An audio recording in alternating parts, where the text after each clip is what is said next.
Hello, എല്ലാവരും സുഖമായിട്ടിരിക്കുന്നോ? അപ്പം നമ്മൾ പൊന്നൂസിൻ്റെ കുളിയൊക്കെ കഴിഞ്ഞ് കുപ്പായമൊക്കെ ഇട്ട് ഞാൻ കൺമഷി എഴുതാൻ പോവാം. അപ്പോൾ കുറേ പേര് എന്നോട് ചോദിച്ചായിരുന്നു, മോള് ഇങ്ങനെ കൺമഷിയൊക്കെ വെക്കാൻ വേണ്ടിയിട്ട് ഇങ്ങനെ ഇരുന്ന് തരുമോ, വാശി പിടിക്കുമോ, കരയുമോ എന്നൊക്കെ ചോദിച്ചിട്ടുണ്ടായിരുന്നു. അപ്പോൾ എന്നാൽ വിചാരിച്ചു കുഞ്ഞിക്ക് കൺമഷി വെക്കുന്നത് എല്ലാവർക്കും ഒന്ന് കാണിച്ചു തന്നേക്കാം. അപ്പോൾ ഞാൻ കൺമഷി എടുത്തു, പൗഡർ എടുത്തു, എന്നിട്ട് കുറച്ച് കൺമഷി തീപ്പെട്ടിക്കൊള്ളിയിലാക്കിയിട്ട് ഞാൻ വരച്ചു കൊടുത്തു. പതിയെ വരച്ചിട്ട് പൗഡർ വെച്ച് കൊടുക്കലാണ്. എന്നിട്ട് അവസാനം ഒന്ന് പൗഡറൊക്കെ വെച്ച് കഴിഞ്ഞ ശേഷം ഒന്ന് ഷേപ്പാക്കി കൊടുക്കും. ഒന്ന് ജസ്റ്റ് തുണിയൊന്നും വെച്ചിട്ട് അധികം ഉള്ളത് മായ്ച്ച് കളഞ്ഞിട്ട് ശരിയാക്കിയിട്ട് കൊടുക്കും. അപ്പോൾ അടങ്ങിയിരിക്കും, വലിയ പ്രശ്നമൊന്നുമില്ല. അടങ്ങിയിരിക്കാൻ മടിയാണെന്നാലും വലിയ പ്രശ്നമൊന്നുമില്ലാണ്ട് അടങ്ങിയിരുന്നോളും. എന്തെങ്കിലും പറഞ്ഞ് വർത്താനം പറഞ്ഞുകൊണ്ട് അടങ്ങിയിരുന്നോളും. അങ്ങനെയിപ്പോൾ ഞാൻ വെച്ചുകൊണ്ട് നിൽക്കുമ്പോഴത്തേക്കും അങ്ങനെ അനങ്ങുന്നൊന്നുമില്ല. പിന്നെ ഇതൊക്കെ കഴിഞ്ഞ് ഇനിയിപ്പം കൺമഷി വെച്ച് കൊടുത്ത് കഴിഞ്ഞിട്ട് അടക്കടത്തിയിട്ട് വേണം ഇനിയിപ്പം ഇതിന് കഴിഞ്ഞ ശേഷം ഇനി ഉച്ചക്കത്തെ ഭക്ഷണം കൊടുക്കണം. അത് കഴിഞ്ഞാൽ പിന്നെ വേറെ എന്തെങ്കിലും പണിയായിട്ട് എടുക്കാൻ പറ്റും എനിക്ക്. ഫുഡ് കഴിക്കാനാണ് ഇനിയിപ്പോൾ ഓക്കിന് മടി.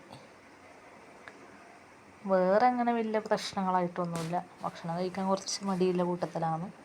അതിനിപ്പോൾ എന്തെങ്കിലും പറഞ്ഞിട്ടുള്ളാകുമ്പോഴത്തേക്കും കുറച്ച് കഴിപ്പിക്കും. കൺമഷി ഇപ്പോൾ ഒരു സൈഡ് വെച്ചിട്ടായി, അപ്പുറത്തെ സൈഡ് വെച്ചുകൊണ്ടിരിക്കുകയാണ്. ഇനിയിപ്പം ഇത് കണ്ടോ, സുന്ദരിക്കുട്ടിയായില്ലേ പൊന്നൂസ്. രണ്ട് വശത്തും വെച്ച് നടുവിലൊരു പൊട്ടും കൂടി വെച്ചു. ഇനിയിപ്പം രണ്ട് സൈഡും കൂടിയിട്ട് ആ കൺമഷി വെച്ചതിന് മേലെ കൂടി ചെറുങ്ങനൊന്ന് പൗഡർ വെച്ച് കൊടുക്കുക.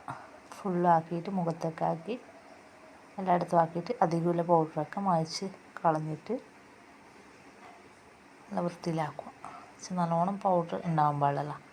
കണ്ണിലാവാണ്ട് നോക്കിയിട്ട് പൗഡറെല്ലാം നല്ലോണം മായ്ച്ച് കൊടുക്കുക.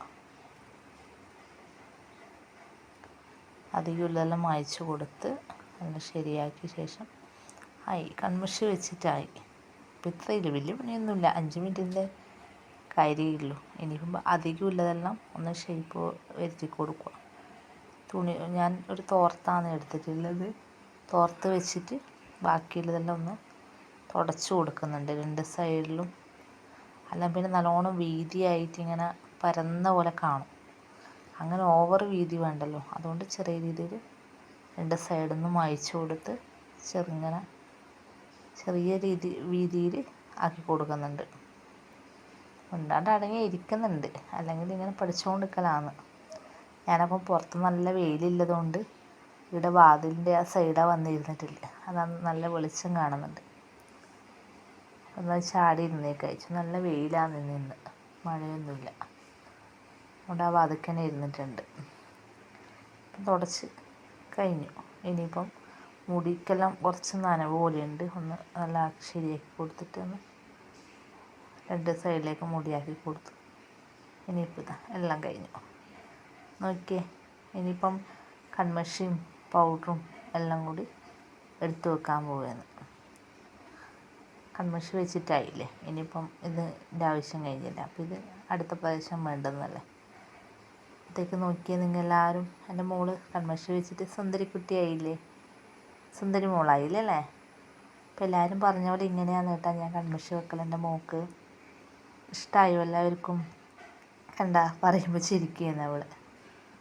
ക്യാമറ കാണുന്നുണ്ടല്ലോ, ഫോണ് ഞാൻ കാണിച്ചു കൊടുക്കുന്നുണ്ടല്ലോ, അപ്പോൾ അവൾ ചിരിക്കുന്നുണ്ട്. അത്യാവശ്യം പറഞ്ഞാലൊക്കെ മനസ്സിലാവും മോൾക്ക്. അവൾ ചിരിച്ചുകൊണ്ട് നിൽക്കുന്നുണ്ട്. അപ്പോൾ കൺമഷി വെച്ചെല്ലാം ശരിയായിട്ടേ അതങ്ങുണ്ടെങ്കിൽ കമൻറ്റ് വഴി നിങ്ങൾക്ക് അറിയിക്കാവുന്നതാണ്. സുന്ദരി മോളായിട്ട് എൻ്റെ മോള്. അപ്പോൾ എല്ലാവരും കമൻറ്റിലൂടെ പറയണം കേട്ടോ, സുന്ദരി ആയോ ഇല്ലയോ എന്നോ, കൺമഷി വെച്ചിൽ എന്തെങ്കിലും മിസ്റ്റേക്കൊക്കെ ഉണ്ടോ എന്നൊക്കെ എല്ലാവരും പറയണം. അപ്പോൾ ഇനിയിപ്പോൾ കൺമഷിയെല്ലാം വെച്ചിട്ടായില്ലേ, പിന്നെ ഇവിടെ കിടത്തിക്കോളാം. ഓക്കെ, ഇനിയിപ്പം ചോറ് കൊടുക്കണ്ടേ, അതുകൊണ്ട് ഇവിടെ കിടത്തി കഴിഞ്ഞാൽ ഇവിടെ കളിച്ചോളും. അവിടെ കളിച്ചോളും. അപ്പോഴത്തേക്കും ഞാൻ പോയിട്ട് ചോറെല്ലാം എടുത്ത് വന്ന് കൊടുത്തു കഴിഞ്ഞാൽ തിന്നോളും. വിശക്കുന്നുണ്ടാവും, ഇപ്പം കുളിയെല്ലാം കഴിഞ്ഞതല്ലേ. അപ്പം നോക്കിയേ, സുന്ദരി മോളായിട്ട് എൻ്റെ മോള്. ബൈ.